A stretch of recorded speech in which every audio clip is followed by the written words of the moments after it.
London, June 1944. In the basement of a building on St. James Street, a group of people hunched over a radio transmitter.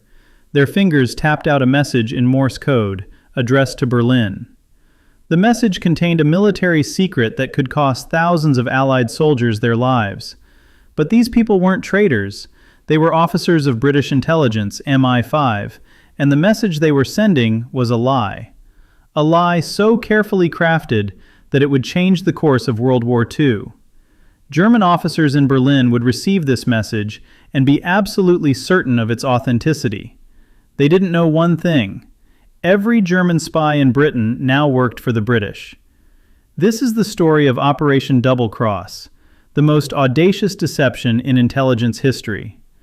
When Germany started the war in September 1939, German military intelligence, the Abwehr, had already spent several years preparing an agent network to operate on British soil. Abwehr leadership was confident in the quality of their training and the professionalism of their people.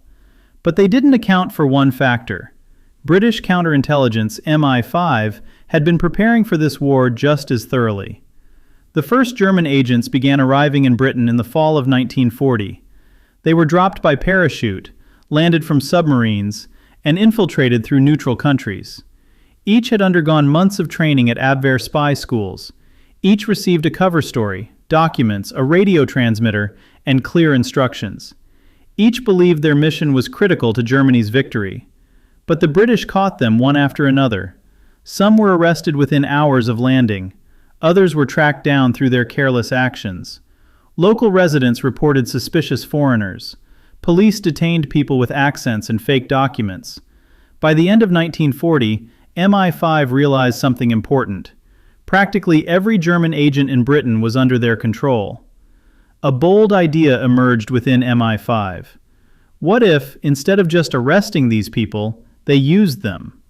What if they turned the German intelligence network into a tool of British counterintelligence? The concept was simple, but execution required incredible precision. They needed to make each captured agent work for Britain, but in a way that wouldn't raise any suspicions in Berlin. Arrested agents were offered a choice. They could cooperate and live, or refuse and face a military tribunal for espionage. The punishment for espionage during wartime was clear: death by hanging. Most chose life. Some agreed for ideological reasons, having become disillusioned with Nazism. Others simply wanted to survive. The reasons didn't matter. The result did. To coordinate this unprecedented operation, they created a special body. It was called the 20 Committee, using Roman numerals 20. The name was a play on words. Double cross means deception or betrayal. The committee met every week in the MI5 building. Around the table sat representatives from all the security services, military intelligence, and even a representative of the Prime Minister. The committee's tasks were complex and multifaceted. They had to decide what information to pass to the Germans through double agents. The information needed to look credible and valuable, but not cause actual harm. They had to maintain the agents' cover stories, invent details of their fictional lives, and explain why they couldn't obtain certain information. Every message to Berlin was carefully thought through and approved at the highest level. But the British had another, absolutely secret advantage. At Bletchley Park, in a Victorian mansion in Buckinghamshire, a group of mathematicians and cryptanalysts achieved the impossible. They broke the German Enigma cipher machine. This meant the British could read secret German intelligence messages. The significance of this breakthrough for Operation Double Cross cannot be overstated. The British read Abwehr reports to Berlin. They saw what questions interested German command. They knew what assignments were given to agents. They could adjust their disinformation in real time, seeing German reactions. Most importantly, the British could verify whether the Germans believed the information from double agents. If intercepted messages showed German officers praising an agent and basing their plans on his reports, the deception was working. If suspicions arose, the British saw it immediately and could adjust the agent's actions. This feedback loop turned the operation from a risky gamble into a precise science. The Abwehr had no idea their codes were broken. German intelligence officers continued to blindly trust the Enigma system. They received reports from their agents in Britain and didn't suspect that every word was composed in MI5 offices. Some agents were even awarded medals in Berlin for outstanding service. The irony was complete. The awards went to people working against Germany.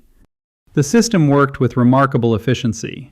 By 1942, British counterintelligence controlled the entire German agent network on United Kingdom territory. This wasn't an exaggeration.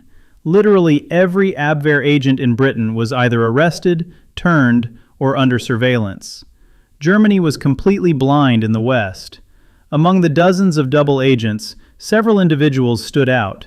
Their contribution to Allied victory was so significant that their names are forever part of intelligence history. Juan Pujol Garcia was a Spaniard who hated fascism. Before the British even noticed him, he decided on his own to help the Allies. Pujol offered his services to the British embassy in Madrid, but they rejected him. So, he went to the Germans. The Abwehr accepted him enthusiastically. They gave Pujol the code name Arabal, trained him in espionage, and sent him to Britain. But Pujol never went to Britain. He stayed in Lisbon and began sending fantastic reports to Berlin, making up information from guidebooks in his imagination. His reports were so detailed and convincing that the Abwehr swallowed them whole. Pujol reported troop movements that didn't exist, military installations located nowhere near where he thought. Some of his mistakes were comical, but the Germans didn't notice. British intelligence finally paid attention to this remarkable man when they intercepted enthusiastic German reviews of Arabal's reports. MI5 found Pujol and brought him to London. In Britain, Pujol received a new code name, Garbo, after the famous actress, because he was a master of pretense. Under the guidance of British intelligence officers, he became the star of Operation Double Cross. Garbo didn't just pass information, he created an entire fictional spy network of 27 agents. These agents existed only on paper and in reports, but the Germans believed in them completely. Garbo invented their biographies, described their personalities, and made up reasons why this or that agent was temporarily silent. German intelligence paid salaries to these non-existent people. Money was transferred to Britain by special couriers, and Garbo dutifully collected it. The Abwehr considered him their most valuable agent in Britain. Officers in Berlin dreamed of meeting this espionage genius. They didn't know the genius worked in a small house in suburban London under the watch of two MI5 officers. Duško Popov was the complete opposite of the modest Pujol. A Serbian millionaire, playboy, and gambler, Popov lived a life that seemed taken from a spy novel. The Abwehr recruited him early in the war, but Popov was an anti-fascist and immediately contacted the British. MI5 gave him the code name Tricycle. Rumor has it because of his tendency toward romantic adventures involving three people. Popov traveled around Europe and even visited the United States on Abwehr assignments. In America, he tried to warn the FBI that the Germans were showing suspicious interest in Pearl Harbor, but FBI Director Hoover didn't trust him and essentially expelled him from the country. Popov continued playing his role, passing the Germans a carefully selected mix of truth and lies. His lifestyle made the cover story absolutely convincing. What real spy would draw so much attention to himself? Eddie Chapman was the third member of this unusual trio of super agents. Before the war, Chapman was a professional criminal specializing in safecracking. He met the war in prison on the island of Jersey, which the Germans soon occupied. In captivity, Chapman offered his services to the German occupation authorities. The Abwehr was interested and sent him for training. Chapman proved to be a capable student. He mastered radio work, explosives, and espionage. The Germans parachuted him into Britain with orders to sabotage an aircraft factory. Chapman landed, immediately surrendered to the first police officers he met, and asked to be taken to MI5. British intelligence was delighted. MI5 gave him the code name Zigzag, reflecting his unpredictable character. Instead of a real explosion, Chapman, with help from British specialists, created an artful simulation of a destroyed factory. German reconnaissance planes photographed the damage, and Berlin believed the operation was a success. These three men, a modest Spaniard, a Serbian aristocrat, and an English safecracker, became the main instruments of the greatest deception in history. But they were just the brightest stars in a constellation of double agents. Dozens of other people, whose names are less known, risked their lives daily playing their roles in this dangerous game. By 1944, Operation Double Cross was working like a well-oiled machine. British intelligence controlled the flow of information reaching the German Abwehr, but ahead lay the most important task, ensuring the success of the Allied invasion of Europe. The largest amphibious operation in history was being planned. The outcome of the entire war depended on its success. The landing site was kept in strictest secrecy. The Allies chose the Normandy coast, but the Germans expected an attack in the Pas-de-Calais area, the narrowest part of the English Channel. The logic was obvious. Pas-de-Calais was closest to Britain. From there, it was the shortest distance to the heart of Germany. The Allies' task was to reinforce the Germans in this belief. An operation codenamed Fortitude was born. It included the most sophisticated disinformation methods ever used in military history. The double-cross system became its central tool. Double agents began passing carefully crafted lies to Berlin. They reported massive troop concentrations in southeast England, opposite Pas-de-Calais. They reported new divisions arriving in this region. They described military exercises, preparation of landing craft, and construction of supply depots. In addition to agent reports, the Allies deployed a grand spectacle of visible deception. An entire phantom army appeared in Kent and Sussex. Inflatable tanks stood under camouflage nets. Plywood aircraft filled airfields. Wooden mock-ups of landing barges bobbed in harbors. From the air, all this looked like real invasion preparation. German reconnaissance planes photographed these props, and the photographs confirmed the agents' reports. They even created a fictitious army with headquarters, officers, and insignia. It was called the 1st United States Army Group. General Patton, the most famous and aggressive American commander, was appointed to command it. The Germans considered Patton the best Allied general, and his presence in Kent was meant to convince them that the main attack was being prepared here. Patton did indeed set up there with his staff, though not a single real soldier was under his command. Garbo, the star of Double Cross, worked with feverish intensity. His fictional agents reported troop movements, officer morale, and exercise dates. Each report was crafted with jeweler's precision. The information had to be specific enough to look authentic, but not so precise as to reveal the Allies' real plans. Garbo and his MI5 handler spent days composing these messages. Through the Enigma system, the British read German reactions. Intercepted messages showed that Berlin completely believed the disinformation. German commands strengthened defenses in Pas-de-Calais. Entire divisions that could have been in Normandy concentrated in the north. Hitler personally ordered the strongest tank units kept in the Pas-de-Calais area, expecting the main attack there. On June 6, 1944, the Allies landed in Normandy. Despite fierce resistance, the landing succeeded, but the game continued. Through double agents, the British convinced the Germans that Normandy was just a diversion. The real invasion would follow at Pas-de-Calais. Garbo sent an urgent message a few hours before the landing, warning of the coming attack. The message arrived too late to change anything, but it convinced the Germans of Garbo's reliability. After the landing, Garbo continued to insist on his version.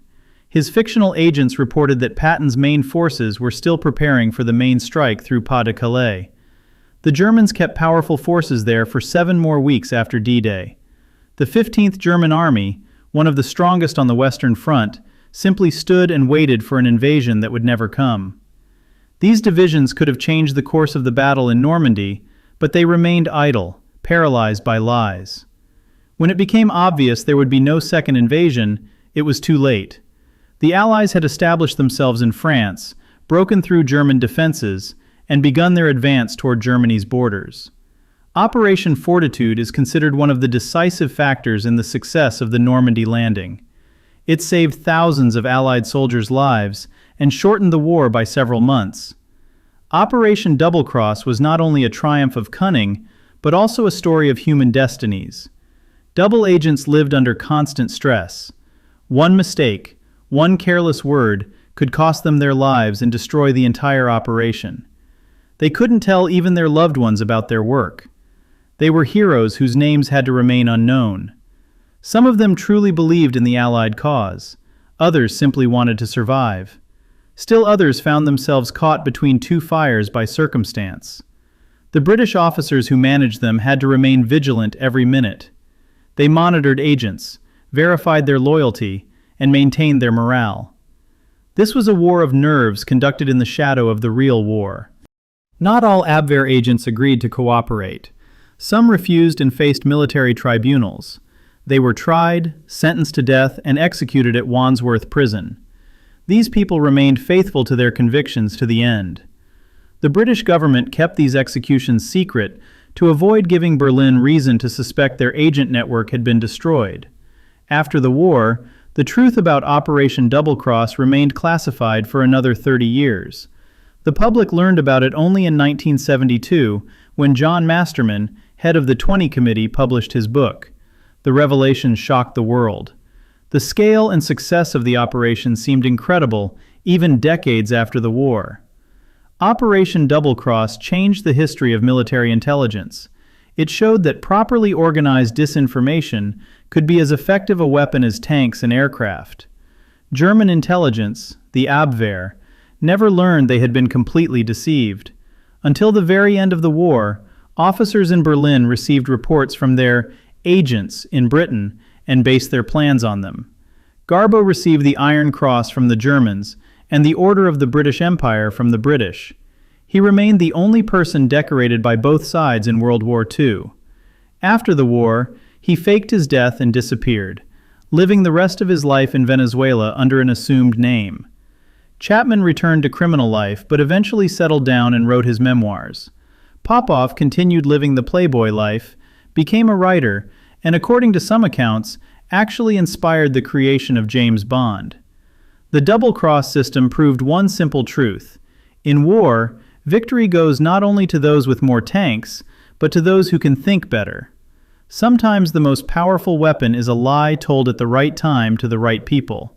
And sometimes the real heroes aren't those who storm enemy fortifications, but those who patiently tap out Morse code in a quiet London basement, creating illusions that would change the course of history.